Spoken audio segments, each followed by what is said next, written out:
Welcome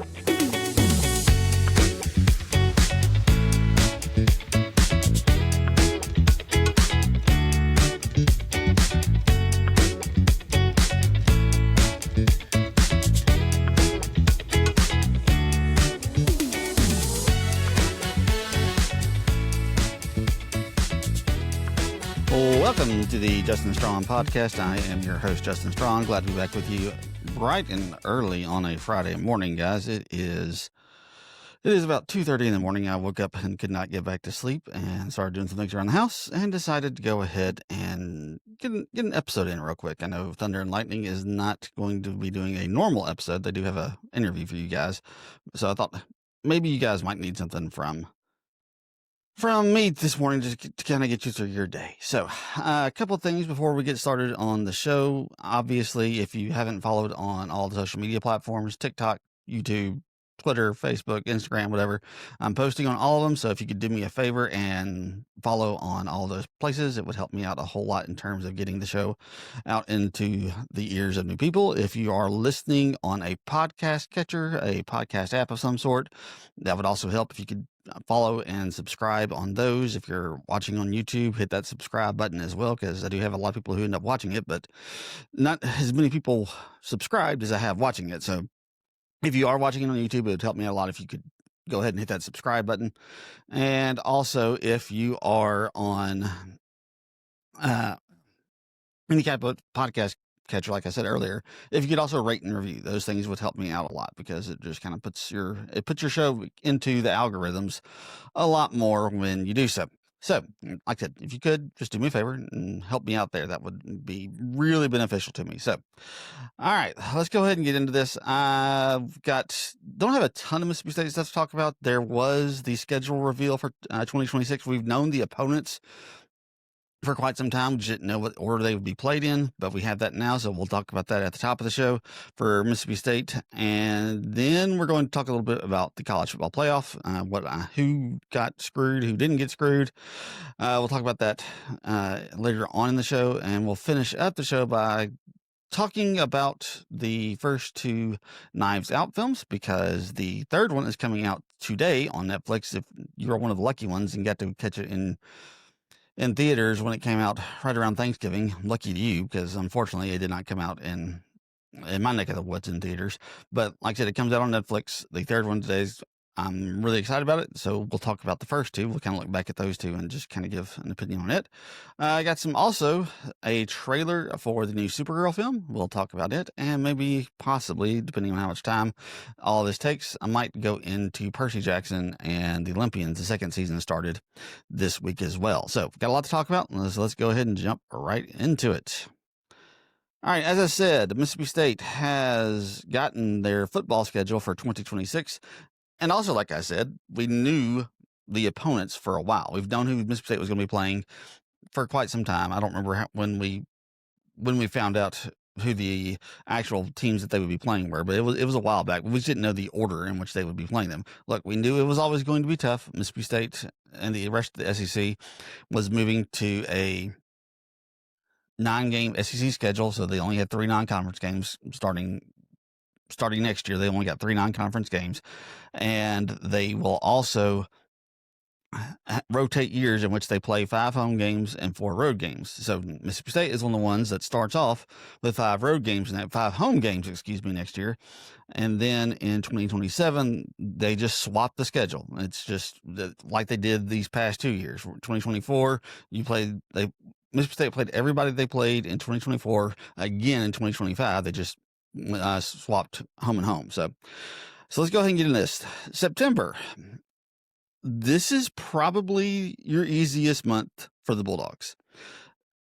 They start with Louisiana Monroe at home, so definitely got to win that one.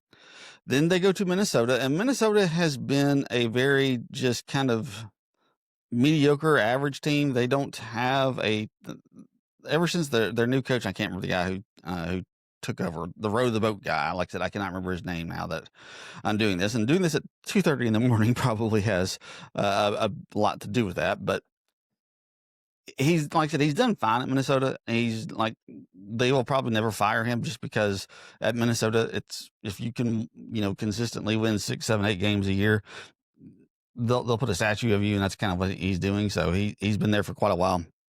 Unless he got fired and I just never realized it, but I'm pretty sure he's still there.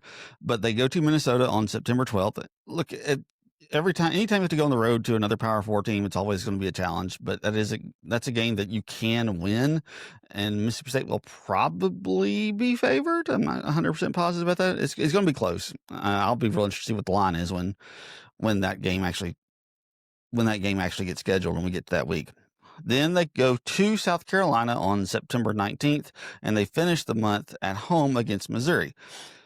Look, all those games are winnable. If you can improve the defense, if Camario can really take a step forward, Camario Taylor, if he can really take a step forward in the offseason, use these bowl practices they have coming up here in the month of December, and like I said, really make a step forward, make some good additions on the offensive line and the defensive line.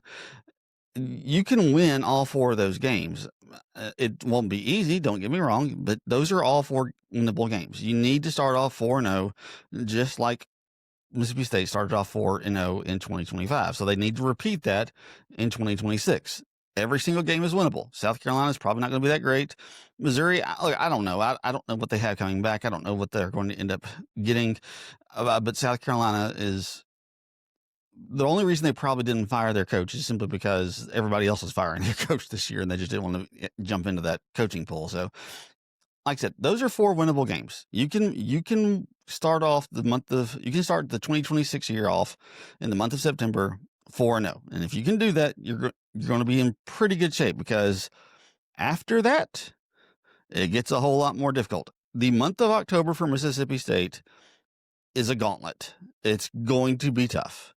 October 3rd, Alabama returns to the schedule, and they come to Starkville. Now, if you didn't know this, the way it works, there are going to be 3 opponents that Mississippi State keeps every single year. That's the way it works for every SEC team going forward. You have 3 opponents that you play every year, and you swap out the other 6. Alabama is one of Mississippi State's permanent opponents. Now, if this were the Nick Saban era, that would be very intimidating. Look, Kalen DeBoer's they've won. They've gone 9-3 and 10-2. Technically, I guess 10-3 now, but obviously the guy can coach. But there's talk about him going to Michigan, so it's not the same Alabama that it was under Nick Saban. They're still going to be really good. They're still going to be really talented, because they will pull some of the best players, and they're going to recruit some of the best players. But it's not as bad as it shouldn't be as bad as it was when Nick Saban was there. But the other 2 constant opponents, Vanderbilt. And look, Vanderbilt is not what they have been. Clark Lee has really turned that team around, but we'll talk more about them when we get to them on the schedule. And obviously, Ole Miss. Ole Miss is the other permanent opponent. But anyway, October 3rd, like I said, October is going to be tough, because you start with Alabama. They're at least coming to Mississippi State this year. Now, October 10th, they have a bye week, which is good, because they could use it after with what they're about to go to. October 17th, they will head to Baton Rouge to take on Lane Kiffin and the LSU Tigers. Now, LSU was not that great this year. How long will it take Lane to get things up and running, and how long will it take him to get things to the standard that he had it at Ole Miss? I don't know. My guess is the first year he's not going to have it running quite as tightly as he did at Ole Miss. I could be wrong about that. It's quite possible that I'm wrong about that. LSU's got plenty of money, so they supposedly have made a serious commitment to the NIL so that he can get some people in on the transfer portal. I don't know. I really don't know what they're going to be like. So, but we'll see. But you're going to Baton Rouge on October 17th. October 24th, Oklahoma comes to town. Now, ever since Brett Venables took over at Oklahoma, the only time that they had a really decent offense was when our coach, Jeff Lebby, was there, and they had a really dynamic offense on the field with a really dynamic quarterback in Dylan Gabriel. Can they get their offense in line? I don't know. Look, I don't know what to make of this Oklahoma team. I mean, the fact that they're 10-2 in 2025 is just kind of surprising to me. They have a really hard time scoring. I mean, just a really, really hard time scoring, and yet regardless of how difficult they find that score, they have still won 10 games and are the 8th seed in the playoff. So, look, my guess is they're still going to be really good defensively. You have a defensive-minded head coach. They're probably going to be very, very good defensively as long as he is there. Offensively, we'll see what they're like next year. A big reason why they have struggled offensively is because John Mateer got hurt. He hasn't been the same since. I don't know if he has any more eligibility. I don't know anything about that. But it's still Oklahoma. They're a blue blood. They've been one of the better programs in college football history. It's not going to be easy when they come to Starkville on October 24th. You finish the month of October with Texas. They head to Austin on October 31st, Halloween night.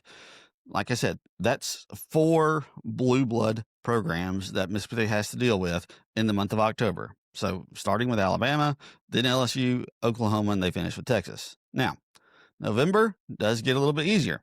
You start with Vanderbilt coming to Starkville. Most of the time, you could normally chalk this one up to a win, but obviously, since Clark Lee has shown up, things have changed. And I'm pretty certain Diego Pavia will be out. I don't think he's going to get like an 8th or 9th year of eligibility or however many years that he has. So they are going to have to find a way to replace him. They do have the number 1 quarterback recruit in the nation coming to them. That they flipped him from Georgia on signing day or right before signing day. So, like I said, they're bringing in a pretty good quarterback, but he will be a freshman. He'll have almost a full year of experience under his belt at that point, and they may try to bring in a transfer just to kind of get through this first year and then turn the reins over to him. I don't know. We'll have to see. But like I said, they're still a good team. They're more than just Diego Pavia, but we all know that when you lose a generational quarterback like that, a guy who is probably second in line to win the Heisman, but he's really, really close behind Fernando Mendoza. That's the line is the betting odds are pretty close to each other. So, like I said, I'll be very interested to see what Vanderbilt is like. Like I said, most years you could chalk this one up to a victory. This year, I don't know. It doesn't. It's not going to be quite as easy. Like I said, with Clark Lee still being there, we'll just have to see. I mean, they're not going to be able to be 10-2 every single year. I mean, that's just not feasible, even for this day and age in college football. Vanderbilt's not going to be able to be 10-2 every single year, but they can still be good. So we'll see. November 14th, Auburn. We will Mississippi State will be hosting the Auburn Tigers. Obviously, big year for them. They will have a new head coach. I really like Alex Golish. I think he's really good. Will they be able to turn things around completely in year 1? I don't know. Maybe, maybe not. We'll see. I really don't know what to expect from them. I expect a lot of new faces on that Auburn team. Obviously, Jackson Arnold has re-entered the transfer portal, so he'll be looking for a new home. Like I said, I don't know. I will just have to kind of wait and see on that. November 21st, the week before the Egg Bowl, Tennessee Tech comes to town. Should be an easy win. That's one that you got to get. And then, obviously, on November 28th, Mississippi State will head to Ole Miss. And who knows what Ole Miss will look like? Look, I don't know what the Pete Golding era at Ole Miss is going to be like. I have no idea. A lot of Ole Miss fans were really pumped up because at his first press conference, he's cussing and he can't control, saying shit all the time. So I hate to cuss on my podcast, guys, but I also hate saying S word. And like that, like everybody's like, yeah, that's my guy. Yeah, he's a football dude. Yeah, we like that. Typically, if a first-time head coach is doing things like that, it normally means that they're not ready for the spotlight and it's shining a little bit bright on them. So I don't know. I mean, he could be good. I mean, he's obviously a good recruiter. I think he's a decent defensive coordinator, but I just don't know what to make of. I feel like Ole Miss is going to. I don't think Ole Miss takes like a huge step back like State does. I think they could probably still win 6, 7, 8 games next year, even with Pete Golding at the helm. I think 6 is probably the floor. 9 might be the ceiling for that team. I just don't think they can do quite as much without Lane Kiffin.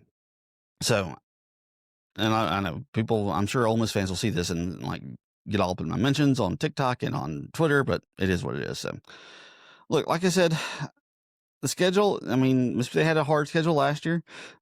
It looks hard this year, but that's the thing about college football now. teams that look good now may not look good next year. Teams that look bad this year may look good next year. I don't know. It's just very, very hard to tell. Mississippi State needs to do some work in the transfer portal. They're going to have to get some help for Kamario Taylor. And we also, it looks like Fluff Bothwell is coming back, so that will help as well. So you just got to get those guys some help. You really do. I'm hoping and praying that they can get the help that they need, that they can do some work in the transfer portal. I'm also hoping that with Zach Arnett returning, and we talked about this on Tuesday, the defense should just be better. I mean, I don't know how much additional talent they will have, but they should just at least be better. I'm firmly believe Zach Arnett is a much more competent defensive coordinator than Coleman Hutzler was. So I feel pretty good about that. And if you can just get the offense, if the offense can score, around 30, 35 points a game, and the defense is limiting teams to just 28 points. I mean, 28 points is not great, but if you can just at least bring the amount that you're giving up down, that would be huge, and not make so many bad turnovers. That was one of the problems that Blake Shapen had, was he made a lot of turnovers. Now, part of it wasn't his fault because he ended up having to rush his throws, or he just got crushed when he was in the backfield. And like I said, those things happen. So I'll be very interested to see what State does next year.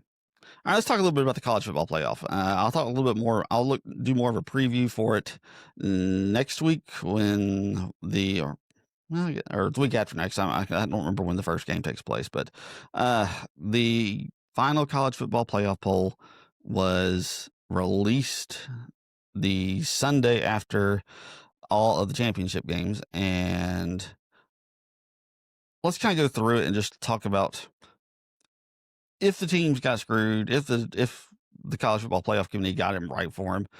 So let's go ahead and just kind of go down through that. First and foremost, I want to say this, though. A lot of talk about, obviously, Notre Dame being left out. Let me just say this about any school that gets left out of the college football playoff with 2 losses or more. You didn't get screwed. You didn't get shafted. Any other 2-loss team or 3-loss team is just fortunate to have made it in. All right, because once you lose with 12 teams, with 12 teams making the playoff, there are going to be 2-loss teams that get in. That's just, there's not going to be 12 1-loss teams. That's just not going to happen. So you're going to have some 2-loss teams in there. And those who get in, they're fortunate. Because once you start getting into 2 losses, once you start having that number of losses, you're talking about flawed teams with flawed resumes, and everybody's just going to start cherry picking the stats that they want about strength of schedule, about best wins, about best losses, about worst wins. Everybody's going to start cherry picking these things to make their case. And that has definitely been what has happened with Miami, Alabama, and Notre Dame, because it became very, very clear that those were going to be the teams that were up for those last couple of playoff spots. Like I said, those teams, Notre Dame didn't get shafted. I know everybody's has tried to say that Notre Dame got shafted. No, they didn't. They're just not as fortunate as Alabama and Miami were to make it in. Like I said, once you get the 2 losses, it's on you. A lot of it is on you. You lost games, and if you hadn't lost those games, then you would be in. Now, next year, when they get to 16, my guess is there will probably be at least 1 or 2 3-loss teams that get in. And we can then push this back to, if you have 3 losses and you get in, you're fortunate. And because most likely all the 2-loss teams will just make it in at that point. So like I said, let's just go ahead and go through this. Indiana, 13-0, number 1 overall seed in the college football playoff. Obviously, they're huge winners. They have won 13 games in a row. Just incredible stuff by Kurt Cignetti. I'll be real honest with you. I wish Mississippi State had gone after this guy. I know a lot of people when Mississippi State was getting ready to hire Jeff Lebby, people talked about Kurt Cignetti because he was the James Madison coach the same year that we hired Jeff Lebby, and everybody was talking about, well, we don't want a group of 5 guy. No, look what the guy has done. He's just an incredible college football coach, and Mississippi State could have hired him. They easily could have hired him. And I know a lot of people might hear that because you're talking about the number one team, the coach of the number one team in the country. How could Mississippi State hire him? Because Indiana is historically worse than Mississippi State. They are. They are have the second lowest winning percentage of all FBS teams. Mississippi State easily, if Indiana hired that guy, Mississippi State could have hired that guy. It could have happened. Now, Indiana, one of the reasons why I think you want to go to Indiana is because they made a commitment to him. They were going to get a lot of his best players from that James Madison team. They were going to fill in the roster, and they were going to commit to NIL, and that's one of the reasons why they have done so well. So, like I said, he's just a great coach. He's the entire state of Indiana has bought in, and it's just really, really impressive what he's done. So, number 2, Ohio State, huge for them because they didn't drop. I was really shocked that they did not drop down to number 4.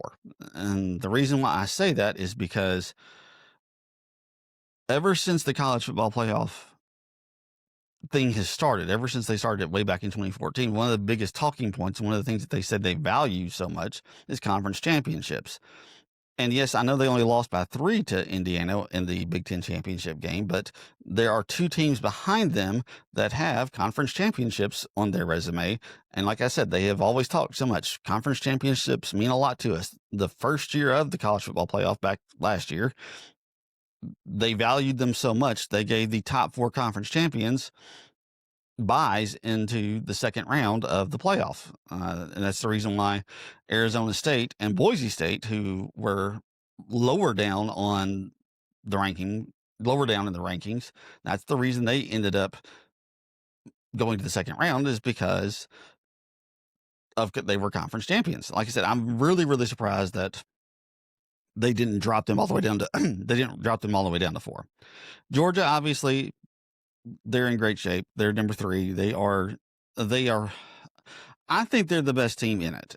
When they are playing like they are capable of, I don't know who can beat them. I don't see that being the case. Indiana is really good. Ohio State's really good. Texas Tech is really good, but I think Georgia is probably the best. Now that they have to play like they're capable of, and they don't always do that. They really honestly weren't doing that all year until they played Mississippi State, and that seemed to unlock something in them, and they've been just juggernauts ever since. Texas Tech, I love this Texas Tech team. I love this Texas Tech team. I think they are just so much fun to watch. They just destroy people early and then just kind of coast the rest of the game. They're really fun to watch. I haven't gotten to watch a lot of them, but when I have, they're just a magnificent team to watch. I've really enjoyed watching them play. Huge for them to be number 4, to get that bye. The problem they have, though, is they will probably start off against Oregon, the number 5 team. And this was big for Oregon and really for the number 6 team as well, Ole Miss. Because Duke ends up winning the ACC championship at 8-5, they were never going to make the college football playoff. They weren't going to get ranked. But because Duke ends up winning the ACC championship, that pushes Tulane up to the number 11 seed, and it brings James Madison in as the number 12 seed. Oregon and Ole Miss are going to basically have warm-up weeks before their first game. And it's huge for Oregon because they can kind of, dust the rust off. But it's really huge for Ole Miss because Pete Golding's, look, if Virginia had won, it would have been a more difficult game, but I don't think even Virginia would have been good enough to put up too big of a challenge for Ole Miss. What really would have helped, what would have been really enough of a challenge is if SMU hadn't crapped the bed in their final game, and it had been SMU against Virginia, and I think SMU probably could have given Ole Miss a challenge. But playing Tulane, a team they beat 45-10 on the road, if I'm not mistaken, I'm pretty certain they played that game at Tulane. They should win this one. That maybe if it might be a little bit closer, but this is going to be an easy game for Pete Golding in his first game in the college football playoff as the Ole Miss head coach. They were very, very fortunate that things broke the way they did. Very, very fortunate. Texas A&M, they dropped all the way to 7 after they lost to number 3 Texas. I'm a little surprised they fell that far, but when you look at their schedule, it's not that surprising. Their best win of the year is easily Notre Dame. You look at their conference slate, every single team they played, except for the final game of the year, the first 7 games they played against that Texas A&M played, all 7 games were against teams in the bottom half of the SEC. And I talked about this not too long ago. Conferences are just too big, because if you can end up playing a team, if your team's schedule ends up like Texas A&M's was, where you end up playing 7 of the 8 teams in the bottom half of the SEC, something's wrong with that. Now, people say, well, yeah, the better teams win, and they're going to send the bad teams to the bottom. When you had 12 conference teams, you played 8 of the 11 that were available to you. You had to play just about everybody. You weren't going to avoid bad. You might avoid some good teams, but that wasn't always going to be the case. You weren't going to play nothing but bad teams. And that's what Texas A&M did this year. And look, Mississippi State's one of them. They went 5-7. But like I said, I don't know what to make of this Texas A&M team. They will start off, with Miami. And Miami, they're not consistent either. So I don't know. We'll see. Oklahoma, to me, is the biggest winner in this. The fact they're going to get a home game, and Oklahoma is 1999 Mississippi State. They can't score. I don't know how they score. They just find ways to do it at some point. But their defense just absolutely slaughters people, and that's the reason why they are the number 8 team. I mean, a lot of people thought this team was going to be 6-6 because they just couldn't score, and they just still found ways to win. It's really surprising that this team has done what they've done.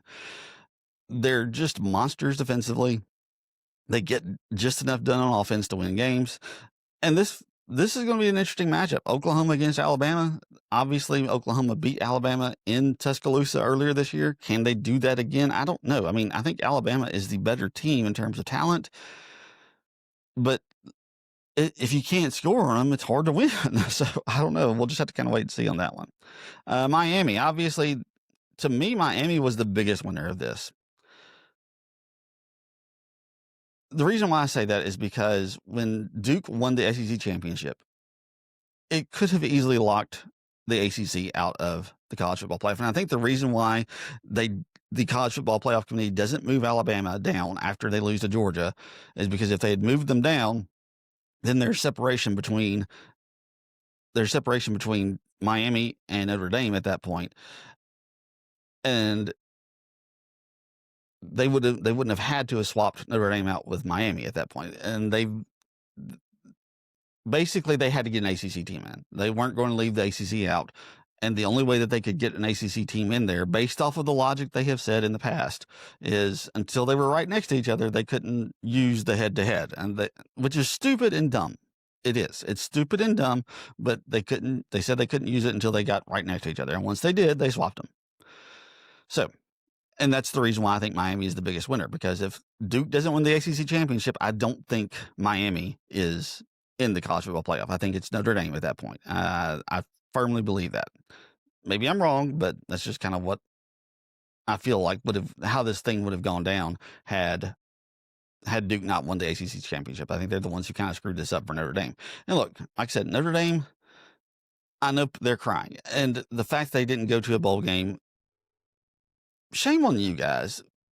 You got players that could have played an extra football game, that probably would have loved to play an extra football game. They're graduating, will never play football again in their entire life, and you're throwing a fit because you didn't make it in the college football playoff. You could have played in the Pop-Tarts Bowl against BYU, who is the number 12 team in the country. It would have been a great game. It would have been a fun game. I love the Pop-Tarts Bowl. I wish the SEC had a tie into the Pop-Tart Bowl. That way, if Mississippi State doesn't ever make the playoff, maybe they could shoot for the Pop-Tarts Bowl. It's a fun bowl. So shame on you, Notre Dame. Shame on you for not sucking up your pride and going and giving your players a fun trip, a fun bowl against a good team to showcase and say, hey, look, this is what you could have had. But no, you decided not to do that. So BYU honestly might be the other really the only team that I might say that got shafted. The fact they were 11-1 going into the Big 12 championship, and the only way that they were ever going to make it into the playoff was to win that game. They only lost to one team this year, to Texas Tech. The problem that BYU had is when they played Texas Tech. They got crushed both times. So I don't know. Like I said, I feel bad for BYU because of that.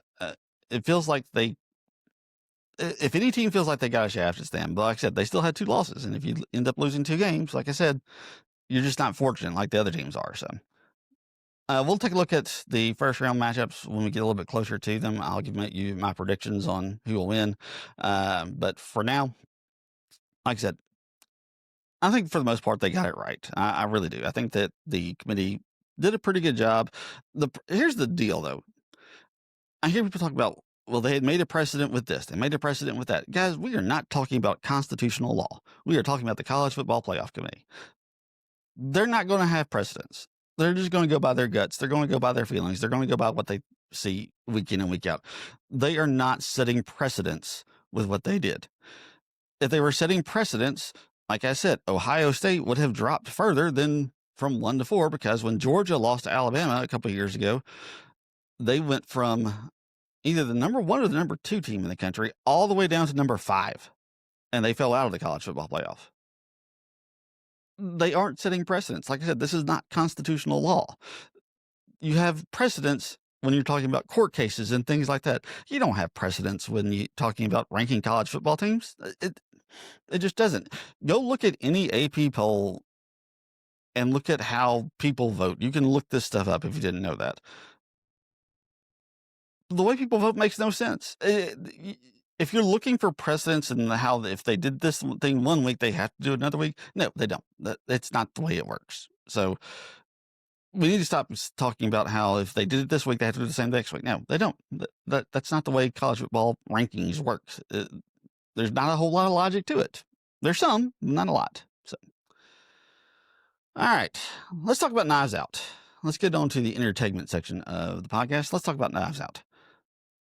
The first 2, like I said, the third one comes out today. Wake Up Dead Man. Really excited about it. Daniel Craig returns as Benoit Blanc. I'm not sure who all is in the newest one. I've tried my best not to look at too much in terms of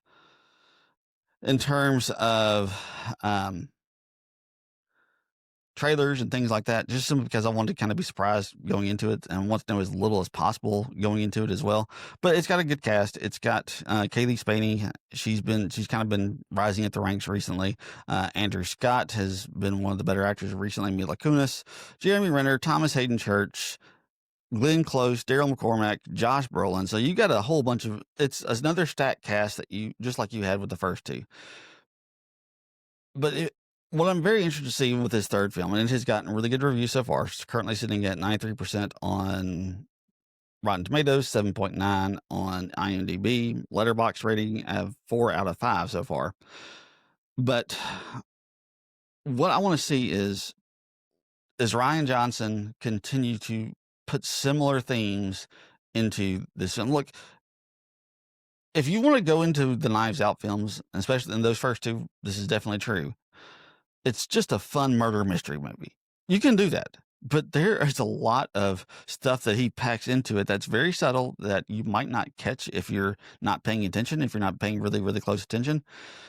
He's making a lot of statements about the elite class, about the upper class. He's making a lot of statements about, especially in that first film, he's making statements about the hypocrisy of people who call for immigration reform. He's making a lot of statements about how the upper elite, the 1%, how so many of them rely on other people and build their wealth and their status upon the backs of other people. That's what a lot of that first movie is all about. The second movie, there's a lot of similar things in it, but the difference is, one of the things that strikes me so much about the second film in Knives Out is how much the multi-billionaire, the guy that everybody thinks is a genius, how he just steals from everybody else. I mean, that's one of the things that he points out when he is basically showing everything at the very end of this. Miles Braun paid for everything. He just paid for everything. He doesn't create anything on his own. He just buys it from other people and has other people do it for him. He's not the genius that people think he is. He doesn't get anything. He doesn't come up with anything on his own. And what makes this work so well is basically the second lead in these, because obviously these are Daniel Craig films. The second lead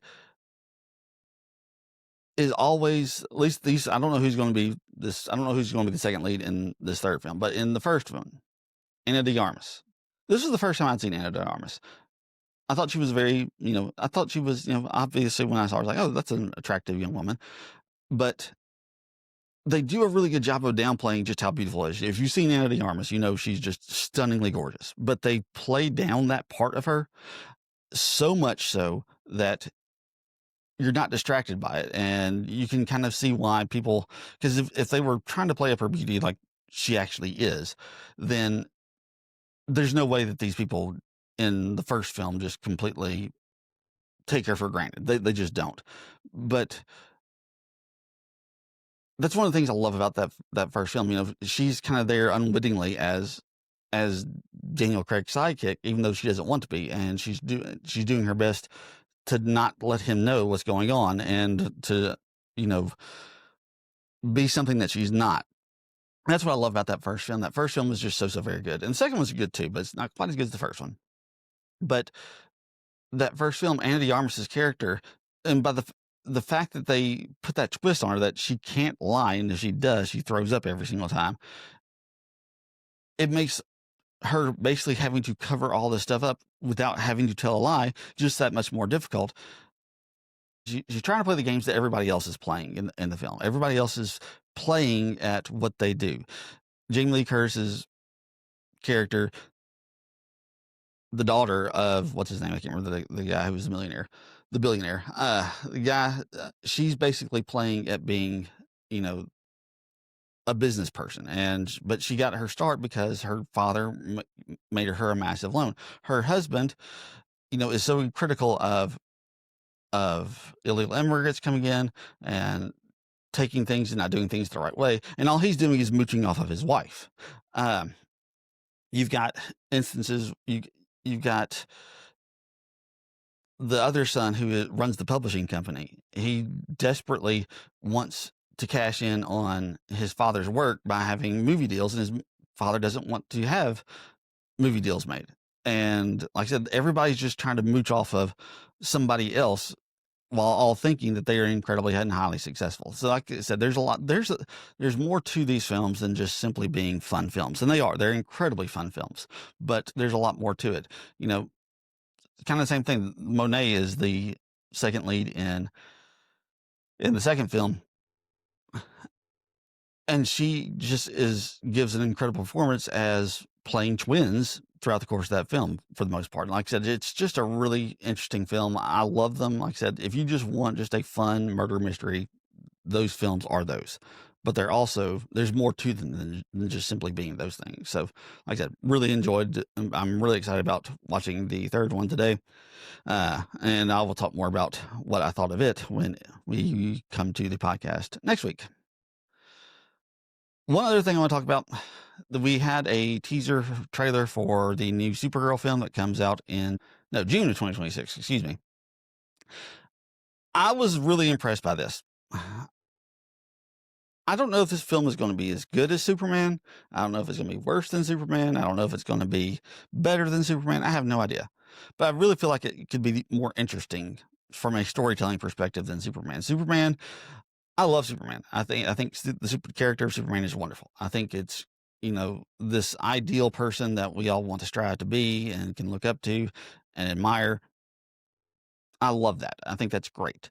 However, it can be somewhat of a boring story to tell. And I think that's one of the things that made James Gunn's Superman so compelling is the story was interesting. And it's not always easy to make a Superman story interesting.